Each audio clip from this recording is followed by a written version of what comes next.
What's going on? Welcome to another episode of the Sparring Partners Podcast. Oh God, it's episode 11. Um, and before we get going, remember to like and subscribe to the channel. As always, we're presented by FilmFightFreaks.com. My name is Cody McKinley. On the other side is Brad Jones, and we had a weekend of fights. And Brad, you get up to anything else over the weekend? No, nothing at all. I enjoyed my one single day off with napping.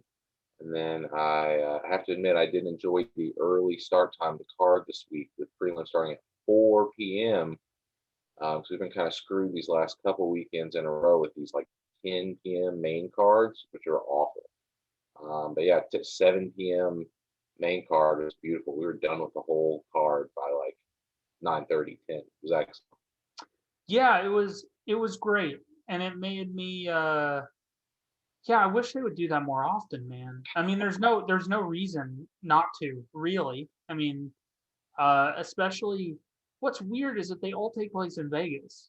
So, like for a little bit, 8 p.m. became the new main card time, and then for Perfect. seemingly no reason, they went back to 10. Um, yeah, I wish they were.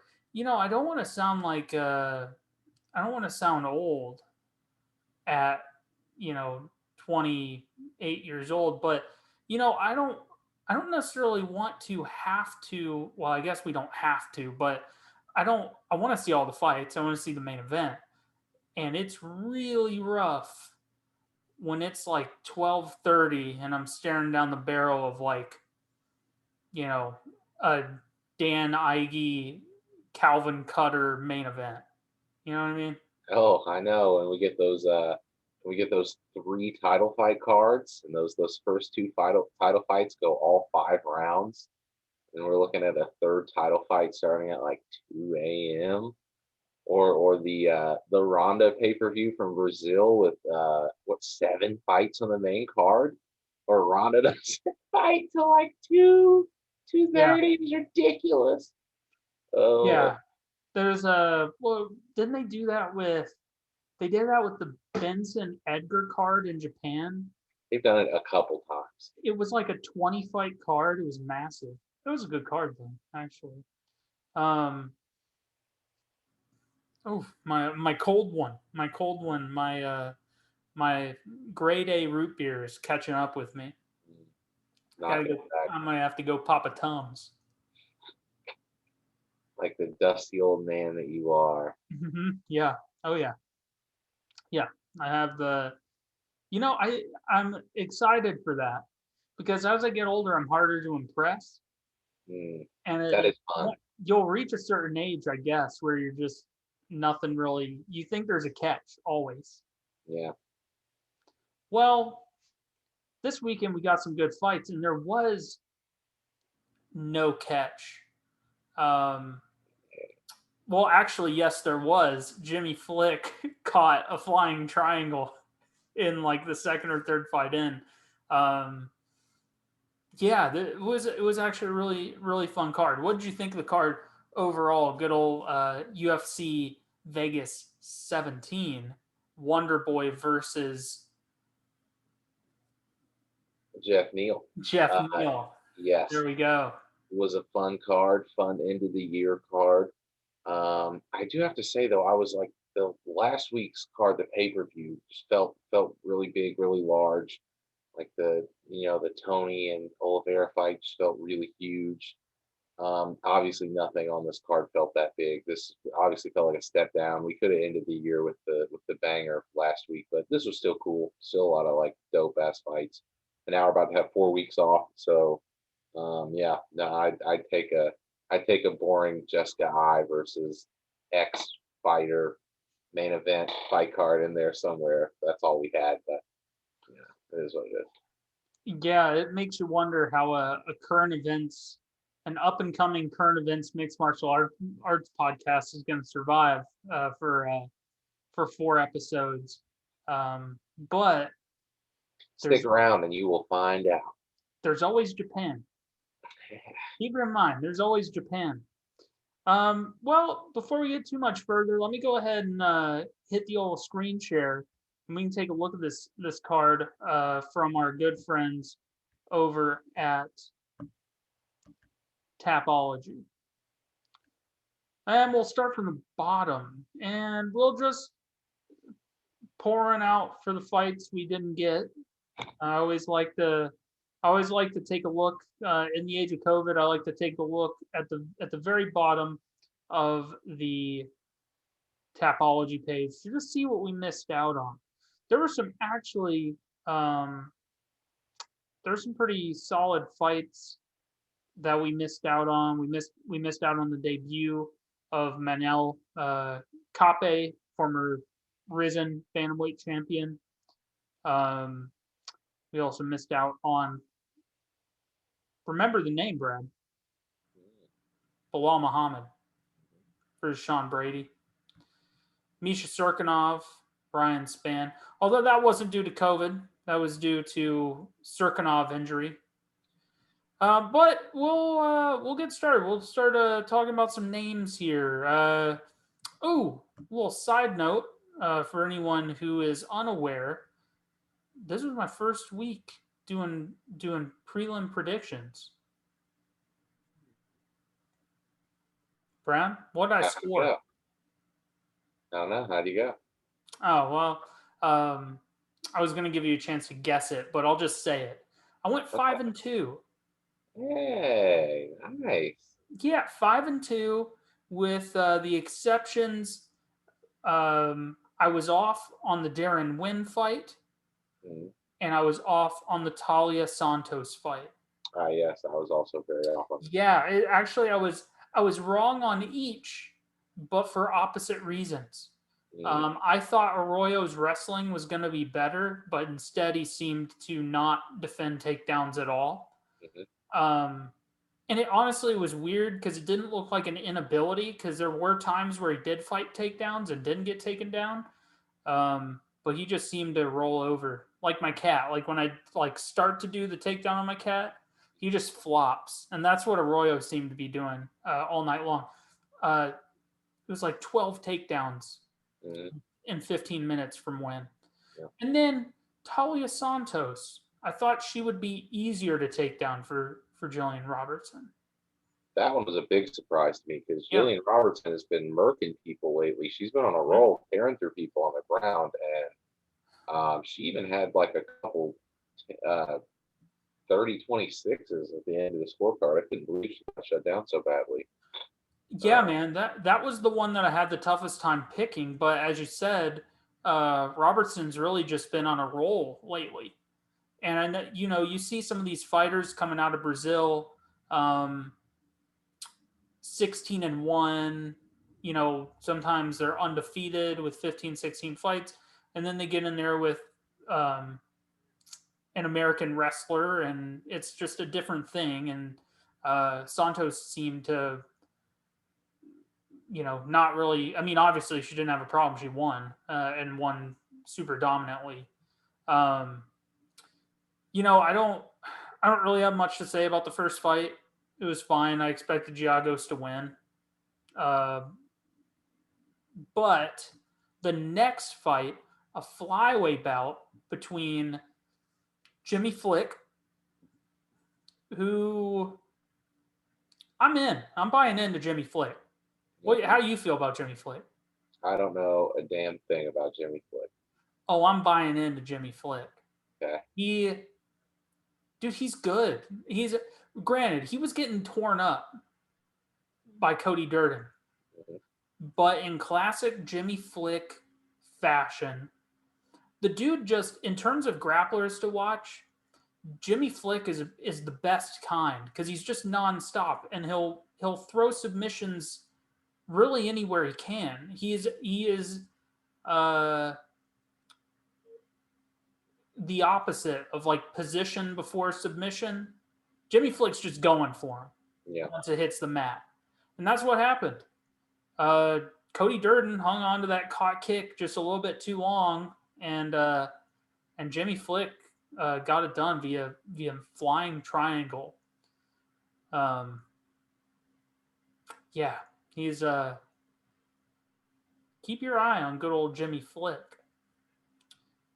And then, did you happen to catch Tefon Chickwee versus Jamie Pickett? I did not. I missed this fight. Oh man. Well, to fill you in and to fill the audience in, Chickwee is a big man. He is big for 185. He has fought heavyweight. His fight in Contender Series this past season was at 205. I believe it was at 205. He looked massive at 205. So I was really surprised when I saw him booked for 185. And dude, he is granted he's only 5-0, but he looks really good. He is a proper prospect because he's big and he hits hard, but he is also technical and he does things in the clinch like frame people up and really knows how to control the clinch. And when it comes to wrestling or grappling, there were a few things that impressed me. Pickett got a takedown early, and you've seen it. The big guys that are power punchers that want to put you to sleep. You put their butt on the ground, there's like a visible, just like, ugh. Mhm. He didn't do it. He actually just immediately started to get back up, which is a weird, uh, which is a weird thing to praise a guy for when literally like every weight class below 185 pounds just does that as like part of what you do. But no, he was active. And for a big power punching athlete, not only did he seem to not mind the grappling and wrestling, but there were times where he would push the pace on Pickett on the ground. Um, he comes out of Team Lloyd Irving. I don't know Lloyd Irvin. I don't know if it's called Team Lloyd Irvin because of the hot water they got in, but Lloyd Irvin is a coach wherever that is. Um, yeah, awesome. I suggest you watch that fight. It's not a like brutal finish or anything, but as a guy to get on your radar, Tefon Chickwee is really a dude to watch at 185 pounds. No. Now, as we go up, just to mention Geron Wynn, we already spoke about him a little bit. He was without a doubt fighting for his spot on the roster uh, in this one.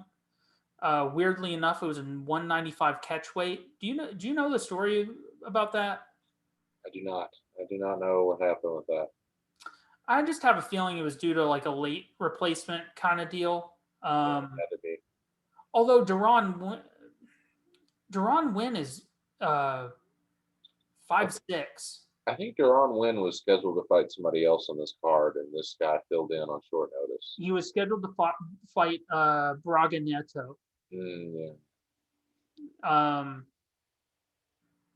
Yeah, yeah, he definitely secured his job afterwards. He got a new 4-fight contract, so that's he's good. sticking around. You know, Geron Wynn fought on that the Golden Boy Promotions card. Yeah. I believe he fought That was his last fight before they signed him. yeah, he fought Tom Lawler. Hmm. And he really impressed me there. And going into this one, I was really concerned that Geron Wynn was going to be another guy that was um a hot prospect. The people in the know thought he should be a hot prospect, but he just doesn't get it done when he needs to get it done. Saturday he definitely did better. He actually used his wrestling, which he hadn't done that a ton. His last two bouts, both of which he lost. So, it's good to see him. It felt good. Honestly, I was rooting for him because I knew that he worked with DC. Yeah, Mini DC, that's his boy. Yeah, He really just has conditioning issues. He's always had those. If he can nail out his conditioning issues, he can get some steam going.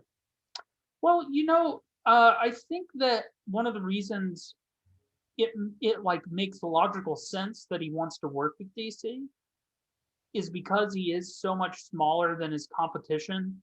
But I'm just not sure that the DC formula translates down in terms of weight.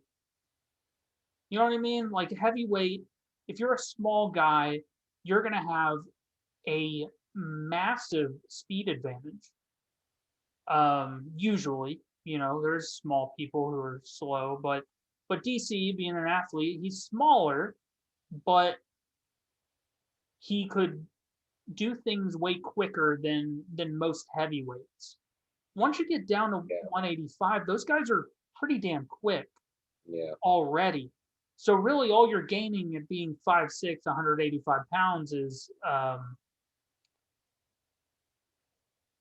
you can duck under stuff better. I don't know. yeah. You're right. Also, in addition to, I mean, he may have DC's body type, but that doesn't mean he has the same skill set. Like he doesn't have the same kind of stuff to work with that DC has. Those same tools. Yeah, yeah, and they spoke about it on the broadcast that AKA thinks that Geron Wynn could be successful at 170 or 185. But I mean, dude, you're at the pinnacle, and you're kind of. I mean, he just picked up a win, but he's 2-2, so he's not exactly trailblazing his way through the middleweight division, which would suggest that maybe he should, yeah, like maybe he should drop. I don't know if that would help his conditioning though.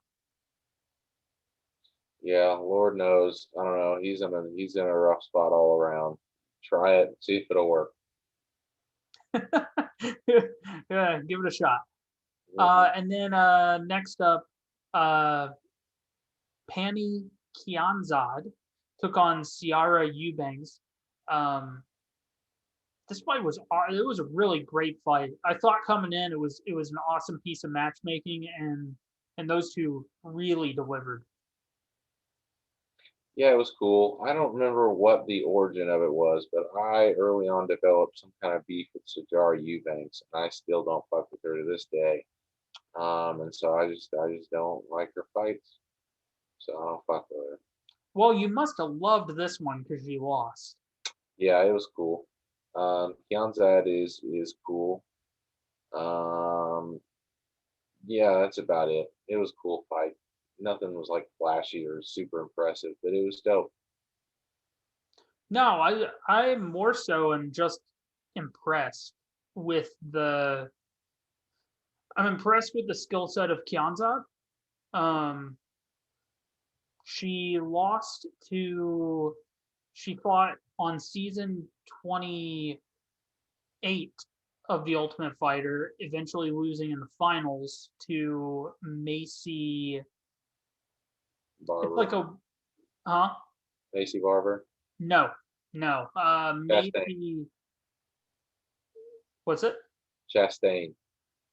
Yeah, yeah. For some reason, when I read her name, I think like Louisiana. You know what I mean? Like it's one of those names, Yeah, Macy Chasson or Chaston. You're never sure how to say it, and you just want. yeah. But yeah, she lost to her in the finals, and has since gone on to really put it all together. Really competent everywhere, and her stand up is really great. And even though you beef with Eubanks, um, she didn't look bad in this fight. It was an entertaining fight. Now moving on to another rather entertaining fight, and one with some free agent implications, and that is Anthony Pettis and Alex Morona. How'd you feel about this one? Yeah, it was dope. Morono came in with an excellent game plan. He went with the RDA blueprint to heavy wrestle, grapple, fuck Pettis. which was very effective in the first round. Took him down, held him down, beat him up on the ground. Definitely won the first round. But he got tired and he was not able to replicate that in rounds 2 and 3 and got beat up on the feet. Pettis looks good. Pettis still looks good. For the position that he is in his career, I kind of I group him with guys like Cerrone, kind of in terms of like where they are in their career. But in all honesty, Cerrone's probably a bit further than Pettis. A guy like Pettis, I think it's the times that he really gets messed up is usually it's like a mental lapse, you know. And I'm like, man, some of these fights like the Tony Ferguson fight. I mean, after this fight, he was calling for that rematch, and I'm like, man, right now Pettis might beat Tony Ferguson, honestly. Um, like Pettis could totally be a player in the top 10 at lightweight or welterweight. I mean, he has a knockout win over the guy that fought the main event on this very card. So yeah, I was super impressed with Pettis. Always loved Pettis. But that being said, I fully expect this to be his last fight in the UFC. Ariel hinted at it pretty hard on his show today, saying that he doesn't think it's a lock for Bellator. That the other one, PFL, is also on the table, playing for him really hard right now. So it'll be interesting. Yeah, the phrase that comes to mind, actually, drugs come to mind when I think of Anthony Pettis and his MMA journey. The phrase "chasing the dragon," I think it refers to a certain powdered drug, Mhm. and this the story of Anthony Pettis to me very much um, success in MMA is elusive. It's like Pettis is only 33, right? He's not. We mention him with the Aldos and the Cerrones and these guys, but well, actually, Aldo is kind of in the same boat that Pettis is in. They've just been in the game so long. Started so young. They started so young, and so yeah, they're 32, 33, 34, and they're being grouped in with guys like Cerrone and Ferguson who are pushing 40. And and yeah, success is so elusive in MMA because there's not one thing you can point to with Pettis where like, oh, he did that, or he stopped working with this person, or he started working with this team, or like he just stopped winning as much against competition that he could have on any given day on paper, Pettis could have won Yeah, those 10 fights that he lost. yeah. You know what I Because mean? like he has some super impressive wins, and he has losses that you're like, man, he totally probably should have beat that guy if he was all together. But like, look at just like he's fighting at welterweight right now, where okay, he has a finish over Michael Chiesa, who I think is number 7 in that division right now. He also has a finish over the current number 3 lightweight in Oliveira. He had that awesome fight with Tony where he dropped him. He's fought Max before, fought Dustin. You know, like he's fought all these guys. Like again, the knockout over Wonderboy. Um, yeah, dude, Pettis is a beast, man. Like that Nate Diaz fight was weird. I expected him to win that one, but he was kind of listless in that one. The Diego Ferreira one's a big one because he got finished in that one. But like he's got like slick ground game too, man. He's got submissions over like um what's his name? Uh Gilbert Melendez Mm-hmm. and yes and stuff. It's wild. Yeah, I always think it's so cool to watch guys that have been in the game for a long time. And I feel like for strikers like Pettis, when I was watching him put it on Morona with the wrestling, I was just like, oh, okay, he he's veteran status. He knows that right now it's time to wrestle, and Yeah. because he's been fighting for a decade plus, yeah, he knows a little bit about wrestling. He's not gonna he's not gonna do that for 15 minutes, but he knows when to do it. Yeah, man, and I think the mental part of the game is there's really no way to know, but it's just the feeling you get when you scroll some of these losses. Um, the mental, I think, is really what it is. You brought up the Diego Fajeda or the Ferreira. Is that how Fajeda? I don't even know. That guy, real quick on a little tangent, that guy to me is so much like Ponzinibbio in that he ran onto the scene and like got one big win that jumped him up into the rankings in the division, and then he disappeared and like hasn't. I don't think he's fought since that fight against Pettis, No, right? no. We'll come back to Mr. Pettis, but actually, now that you're bringing that up, I'm curious. Yeah, and he's not young either. Oh, that's what I thought. He's booked. He's booked against Beneil Dariush. They really wanted him to fight Drew Dober, huh? That's not working out. But the Yeah, only thing I yeah. remember from him is him getting knocked out by Dustin Poirier. I didn't pay attention to any of these other fights. The Rustum, I Kyle mean, Nelson, Jared Gordon. I was tuned out. Okay. When I paid attention to him was when he lost to Beneil Dariush and then lost to Dustin Poirier real bad. And I okay, quit giving a shit about him. so we're getting a rematch at UFC Fight Night. Overeem Volkov. Okay. Hey man, if you make it through two unheralded Russians He did get two in a Russians back to row, back. hey man. Yeah. Ooh, Kabilov and Nice Tysonov. ball. Those are solid. And then yeah, Pettis. Yeah, the Pettis win or the Diego Ferreira Fajeda. I'll just say it both ways and fix it in post. Um, that that loss in particular for Pettis, uh, just a mental one, man. Um, Guys seem to be able to break him mentally Yeah. in fights, especially the high pressure ones. And you mentioned it earlier, Alex Morona, he shot for that. That's what he was shooting for. It's just, man, old guys can fight, turns out. Yeah. And as we will see, there were some other old guys on this card. Not that old, decently old. The next fight up was Greg Hardy and Marcin Tabora. How about a tale of two fights? It was like watching UFC 116 all over again, man. It was like Greg Hardy just like on the feet, glorious, just lighting Tabora up on the feet, making Tabora look like the bum that he is.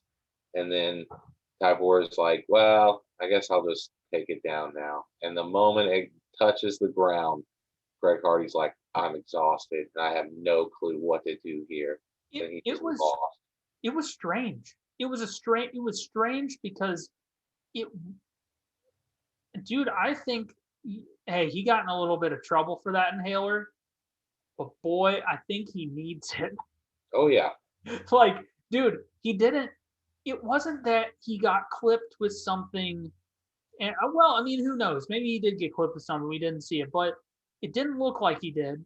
And it looked like he decided to shell and then not it honestly it looked to me like hey, this guy has the longest active win streak in the heavyweight division.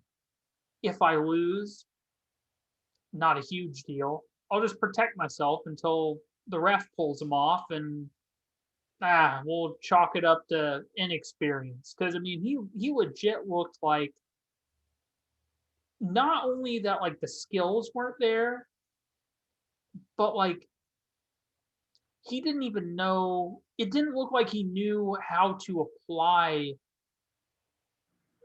really anything. We've met and known the Greg Hardy fighter archetype before. He's been gone for the sport, but he will return shortly, and his name is Anthony Rumble Johnson. Greg Hardy is just a heavyweight Anthony Rumble Johnson. He will go out there, throw bombs. The moment he faces adversity or gets tired or it goes to the ground, he's out. And he don't give a shit. Okay. He's not beating himself up about it. He's like, it's all good, bro.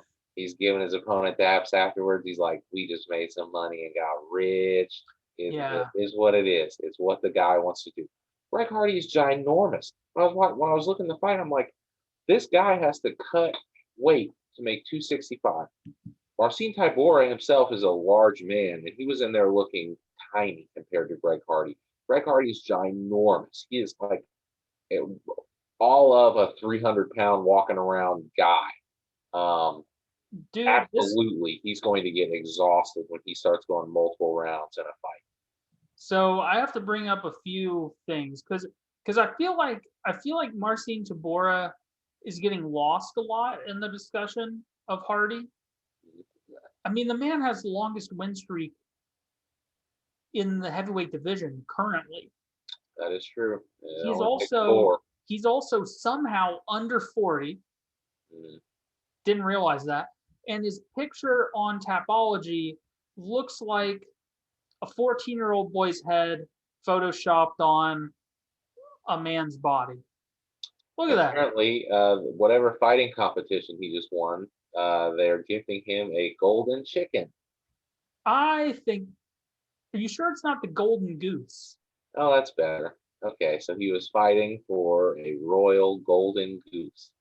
This guy is number one producer. Oh, he's blasted. That guy's blasted. yeah, dude. Come on, man. What are you gonna do with all your gold chicken? Money, dude. I just gotta go give his gold chicken away. Yeah, you gotta get a little buzz on before Fedora's manager lifts a guy's arm in a ring. Come on. Yeah. So Tabora somehow is not 40 years old. I thought he was old, but he is 35. He's a rare heavyweight that's 35 or younger. So good on him for being born in 1985. And let's take a look at this. Ooh. Oh no. Okay, so circa September of 2019, he was 1-4 in his last 5, and has since gone on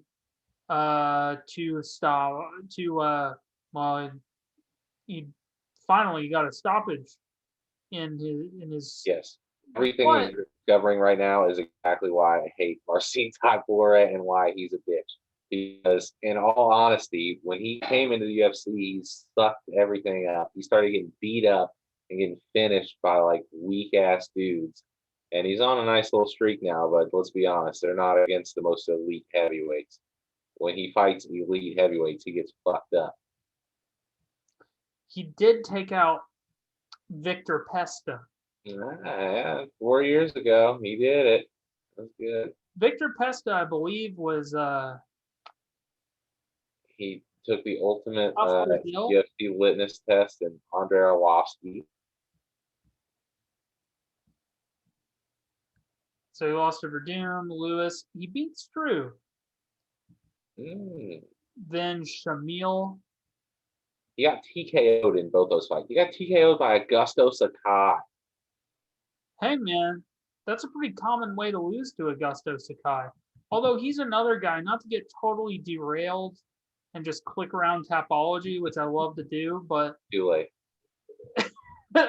Oh, well, I mean, Augusto Sakai, that's like... Andrei Arlovsky is going to be on every single one of these records. Isn't that nuts? Every single heavyweight that comes in the UFC. All right, Arlovsky. And if you see Arlovsky's in the fight, it's gonna be some form of that. Let's see Arlovsky's records now. We're way off the rails. Okay, the pit 30-19. Hold on. You're telling me that dude, I guess in my mind, all heavyweights are like 40 because 41. he's only 41.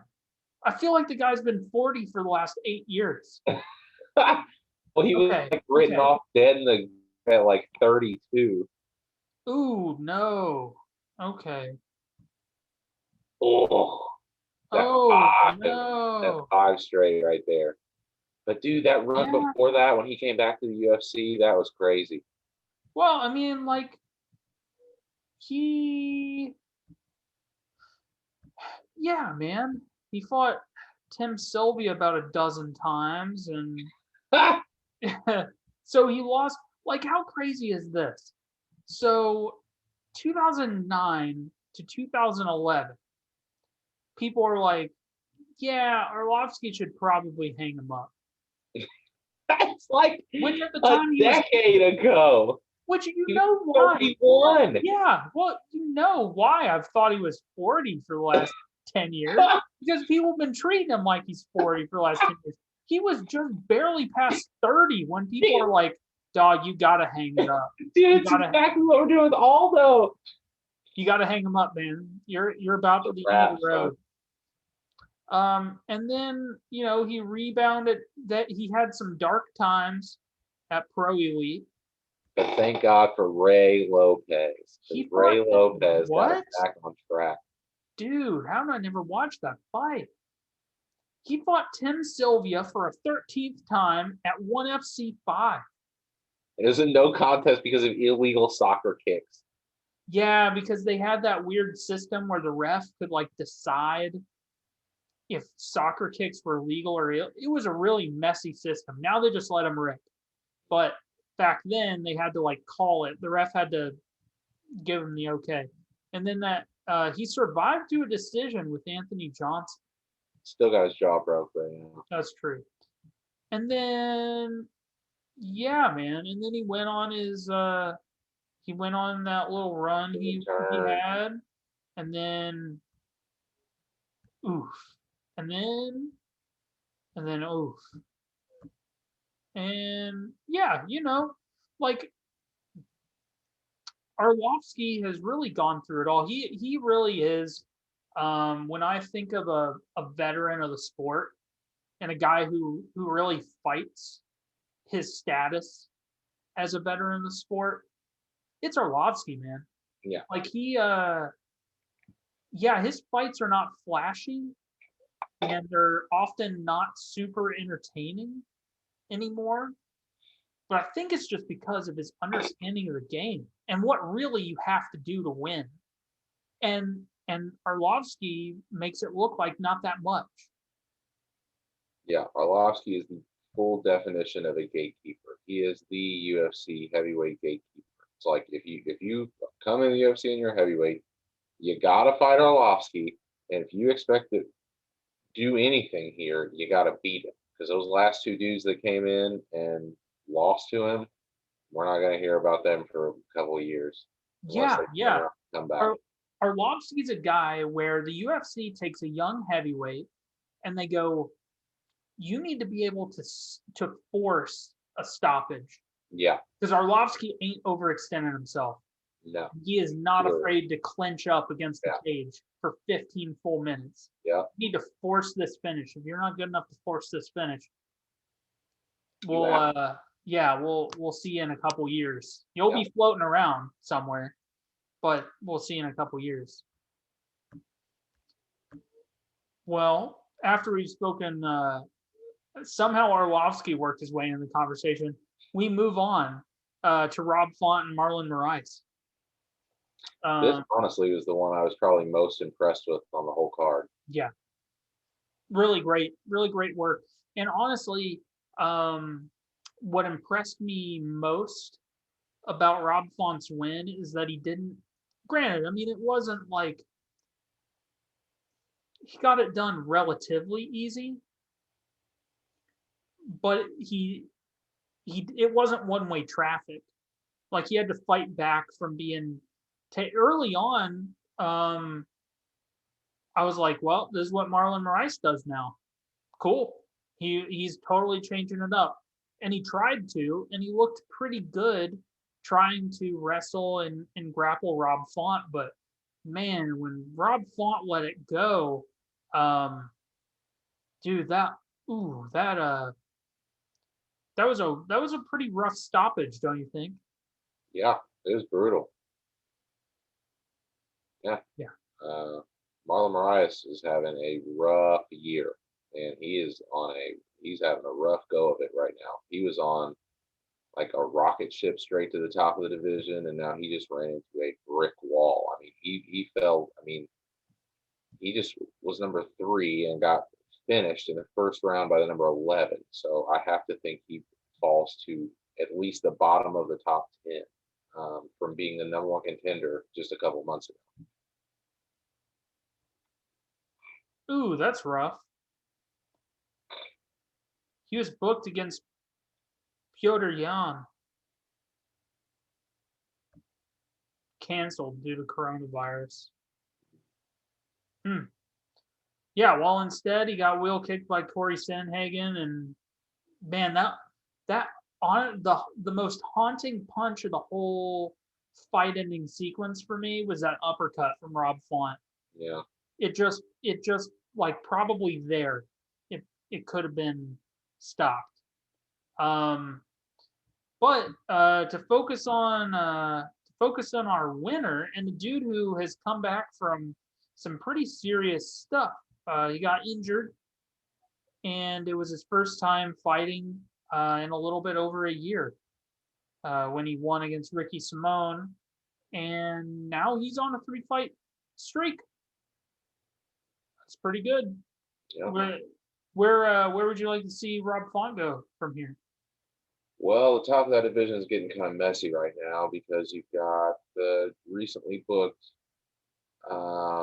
Frankie versus Sandhagen fight, which is presumably your next number 1 contender fight after Aldo and Jan. So I guess you do Rob Font versus, if he's not going to fight beneath himself in the rankings, then maybe they're returning Dillashaw, or that's fine. Just do Dillashaw. That's fine. Sure, Dillashaw. Well, that actually, the mention of Dillashaw, listen, man. Well, here, talk about the next fight too. Well, actually, skip the Aldo and Vera will tie into this also. Yeah, that's what I was gonna say, because I was gonna say we move on to the next fight, but Michelle Pereira. I don't have too much to say about that fight. Dude, I need a pronunciation guide on. But sometimes they don't even. Sometimes the rules change on these Brazilian names. Sometimes you say the R, other times you say an H instead. Yeah, it's all made up. We call him the lick palm slap man. Yeah. Michelle. That's what we call him on this podcast. And he got a unanimous decision win over Chaos Williams.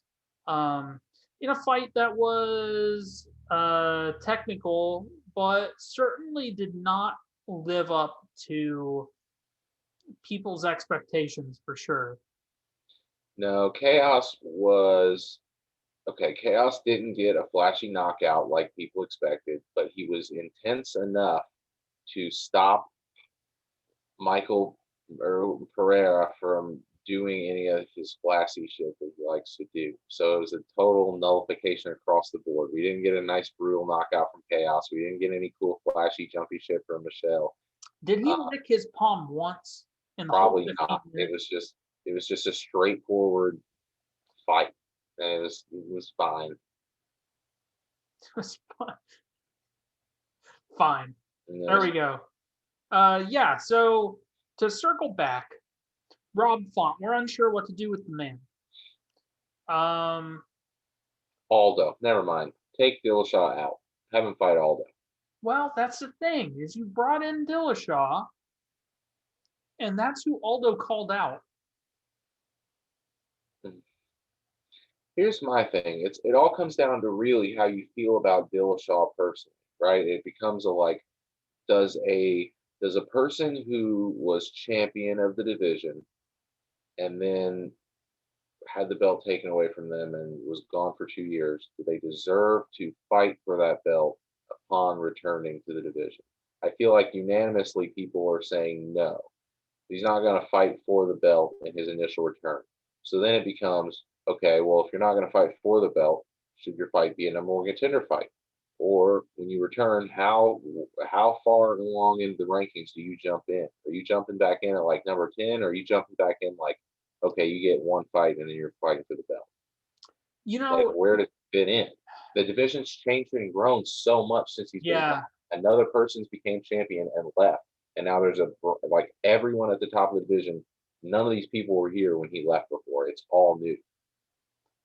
yeah. I think it just depends on. I mean, he's still in the USADA pool, so I assume he's still being tested. If the USADA pool were not a thing, right? I think as the promotion you would want to put him in there against a fight that would draw eyes, but if he pops again, if he somehow pops again, it's not gonna like disrupt things one way or the other. Yeah, Um, that's traditionally, I think, how it would go. Uh, minus a USADA type organization, but um, hey man, the guy did the time. Um, he seems to have used that time well. Well, I mean, time will tell if it ultimately is successful. But he took the time. He had surgery on both of his shoulders, and he rehabbed a bunch of stuff. And as of late, he's definitely been in the gym. He's been cornering the likes of Juan Archuleta, the bantamweight champ over in Bellator. I think it's bantamweight. Yeah, because they're doing the featherweight tournament right now. So yeah, he's been working with dudes. Um, there's a lot of unanswered questions about Dillashaw, and Rob Font is not a fight that I totally hate. Um, I like the Aldo fight a little bit more because I do feel that even though Aldo got this win, I don't think the crossroad bouts are over for him yet. no, I think every time he goes out, we're going to be ready to pronounce him done. yeah, Even though he just beat Marlon Vera, if he loses his next fight, even by decision, people will just be like, well, time to throw out the trash. Get that Aldo out of here. Um, and I think for Dillashaw, it's similar too, because his last fight, not only did he pop for drugs, he got stopped in under a minute. yeah, So um, I think that just like many things in MMA, especially when it comes to uh, a large a large section of the mixed martial arts fandom does not like Dillashaw for things that he has not done to them. I don't understand. I don't understand why people hate Dillashaw. Um, I don't love the guy. I'm not like a giant fan, but like, yeah, he's like a run of the mill guy who got busted for cheating. And yeah, the questions he's going to have to answer go beyond can he win a fight. So I think Rob Font or Jose Aldo, either is a good matchup. It just depends. Yeah, like you said, do you want to throw him to the Wolves, the Wolf being Rob Font, or do you want to give him a a fight to build on? A guy who is in his 30s and seems to be on the way out, even though he just won. So yeah, I think you have a good point. It's just a matter of like, what does UFC management think of Dillashaw? yeah. Yeah, man, and so that brings us to our main event.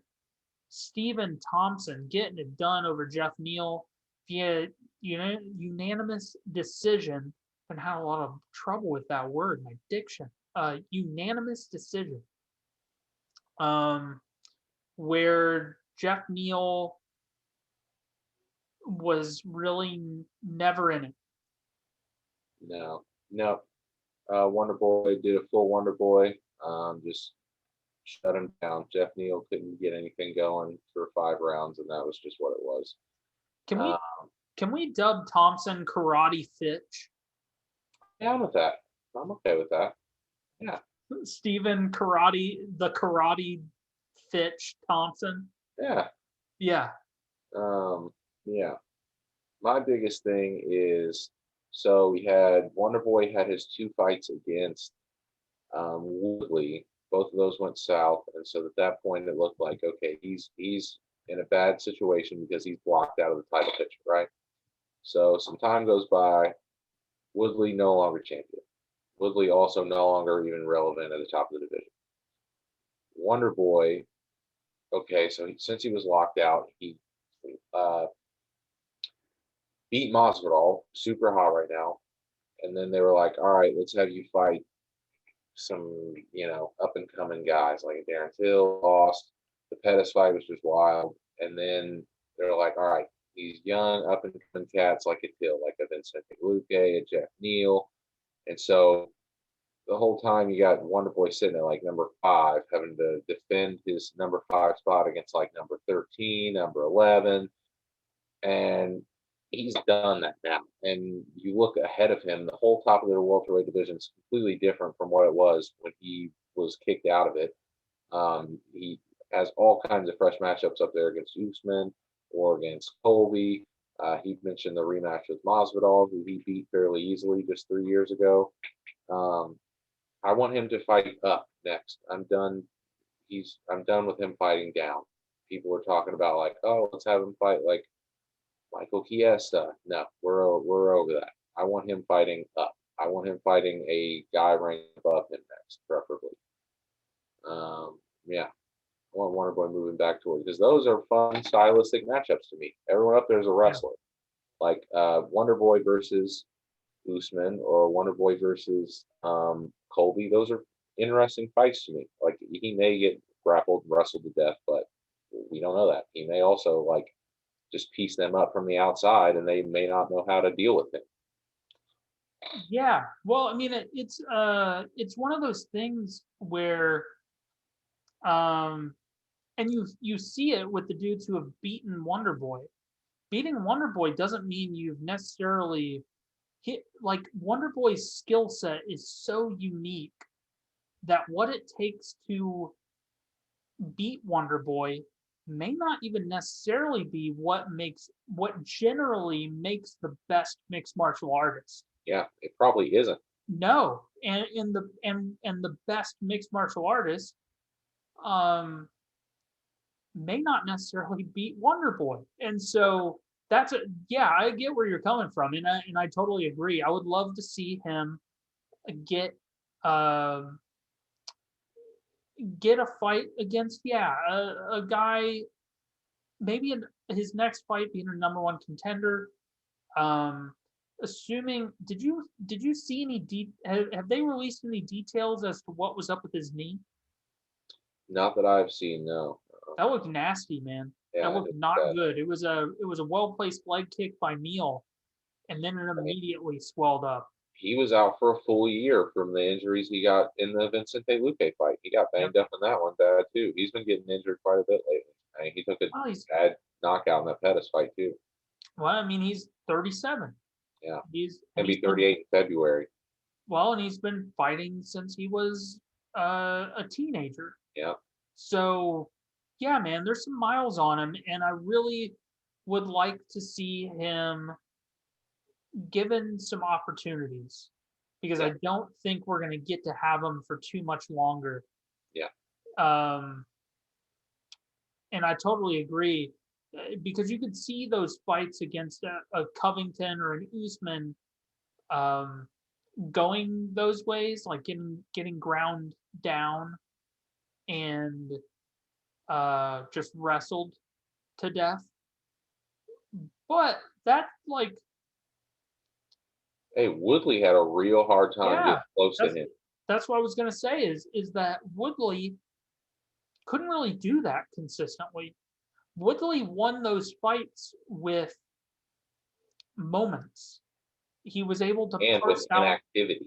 Yeah, well, that's the thing. He was able to steal some moments and then nullify the rest. Hmm. And that's how he won. And I think that if you're trying to beat him, and that's what Till did as well. So if you are trying to beat a Wonder Boy, beating him in the traditional sense almost is not uh, it's not a good strategy. I mean, you need to steal moments off of Wonder Boy over the course of the distance. And yeah, he's a talent that is so unique, and I'll just reiterate it again. We're probably not going to have him for too much longer. Win, lose, or draw. I mean, he could keep winning these forever, but when you've been doing martial arts and competing in martial arts since you were a teen and you're almost 40, the body doesn't hold up forever, and I would love to see him get some opportunities before we got to see him go. Yeah. Yeah. So normally at this time in the show, we would look ahead. We'd go looking forward. But unfortunately, forward means going a month to what? Holloway Cutter? Yep. Right. And so we're not going to preview that right now. I don't. It's just way too early to do that. So what we're going to do instead is really announce a couple things. One, so Brad and I were going to be working on like our 2020 review. We're going to draft up some awards, things of that nature, and we'll be doing like a best of 2020, like our top fighter, our top fight, things like that. That will get us through one of these 4 weeks. And then also, as is tradition around these parts, the end of the year brings Christmas, of course, Hanukkah also. There are other holidays as well. But for me, the end of the year has always meant Japanese MMA. And this year is no different. And so Rizin 26 takes place December 31st, and it starts at 2 p.m. in Japan, which means it starts at midnight here. So that really, other than there's a 1FC card on the 25th at 7 a.m. Eastern time. Brad, if you were interested in wondering, 1FC is doing a show at 7 a.m. on Christmas Day. But yeah, the Rizin card, the New Year's Rizin card, we can just briefly go over this because I mean it does have some pretty decent fights, and if you are all familiar with JMMA, some names that'll be familiar. Kai Sakura takes on Kiochi Horaguchi for the bantamweight belt. This is Horaguchi's first fight back since having to relinquish his Bellator and Rizin bantamweight belts due to blowing his knee out. That's a big one, at least for me, because Horaguchi, man, he's just never gotten his due. I don't think over here in the West. I think he got that shot at DJ just a little bit too soon. Yeah. And yeah, he's just a completely different fighter over there in Japan. He's taken on Kai Asakura, a man who has a victory over him, a stoppage victory. And then the Atomweight Championship, Miyu Yamamoto. She is some relation to Kid Yamamoto, taking on.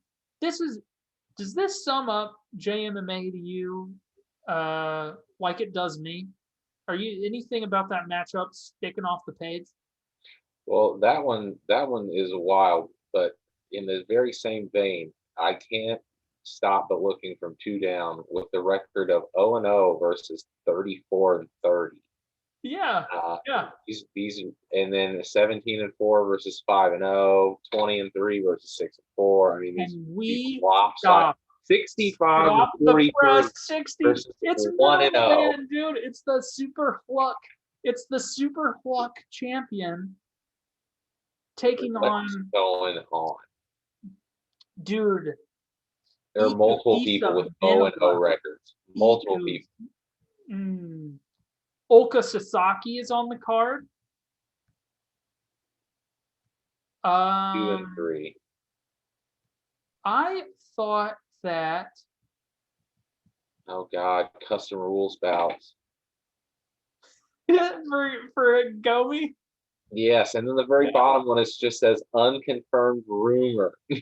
Unconfirmed rumor. Tension is 39-0 in kickboxing. He's got to be 39-1 now, right? I guess kickboxing didn't count in the Mayweather thing. No, that was he's 4-0 MMA. But my man he's also fighting at the I didn't even know that had an event page. This is that weird. It's 2 rumored things. They're both rumored. It's this actually was on Reddit. This was on Reddit. And it had an official Mayweather Promotions Mega 21. This is the only bout and it's unconfirmed rumor. Okay. No, I could have swore on Reddit there was I just saw it on the front page. All right, whatever. Listen, take it from us. We're hearing people talk about it. Tenzin Nasukawa, he's fighting possibly. There's a thing I heard. Yeah, I heard that he might be.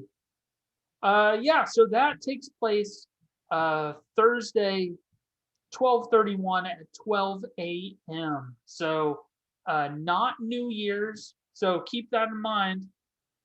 This is not taking place like as the thing happens, as the ball drops. This is, are you looking to party?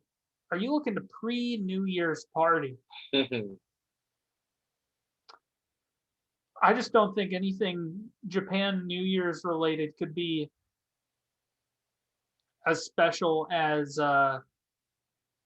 Uberim KOing Evansville, Indiana's own Todd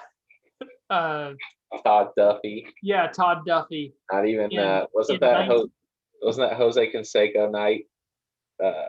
Was it? Like, I don't remember, but that was one of them. It was like fight on that card. It was like skills. It's in baseball.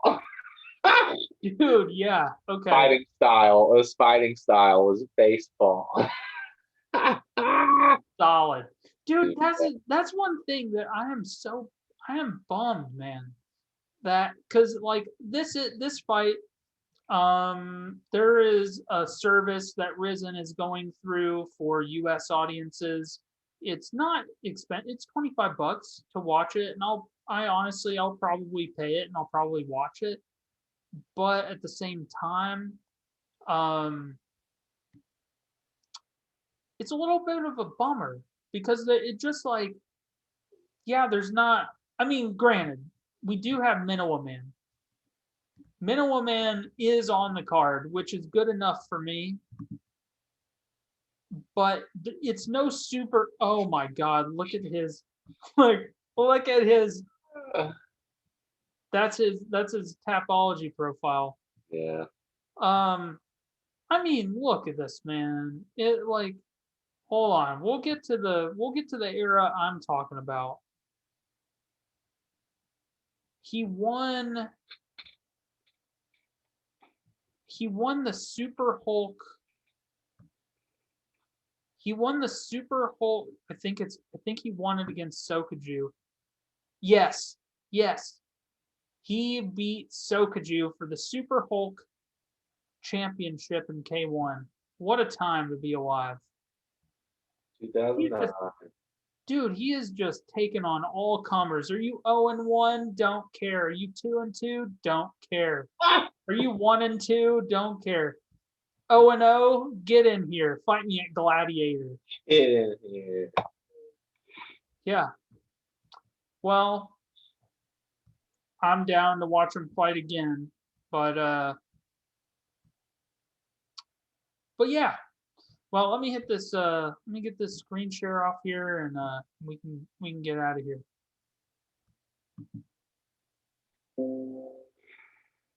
You look like the neighbor from Home Improvement.